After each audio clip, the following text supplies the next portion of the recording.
Serge Regour, bonsoir, merci d'avoir accepté notre invitation. Finalement, quels sont les enseignements que l'on peut retenir de ce premier tour des municipales? Écoutez, je crois que le premier élément consistait à s'interroger sur le point de savoir quels étaient les éléments proprement locaux et les éléments nationaux qui étaient de nature effectivement à expliciter le scrutin.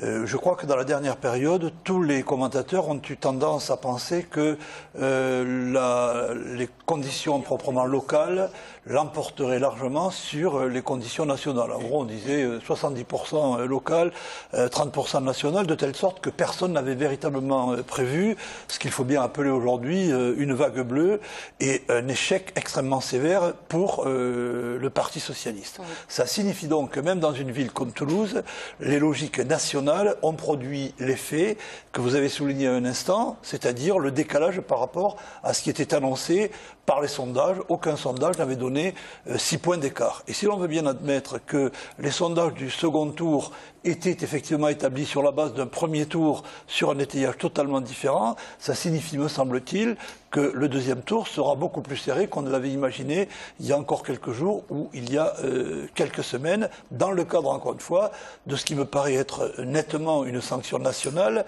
Et je me permets d'ajouter que lorsqu'on fait une comparaison, ce que j'ai fait là toute la journée sur les grandes villes, il apparaît que même à Paris, où finalement le score d'Anne Hidalgo est moins bon que ce qu'on avait imaginé, la liste d'Anne Hidalgo a pris pendant toute la campagne le soin de se démarquer d'un certain nombre de choix de politique nationale. Je n'ai pas le sentiment que cela a été fait par la liste de Pierre Cohen, et on peut penser que du coup, l'électorat de gauche, qui a été dans une position en quelque sorte d'abstentionnisme, n'a pas été véritablement sollicité pour considérer que les considérations locales devaient l'emporter sur les hypothèques nationales.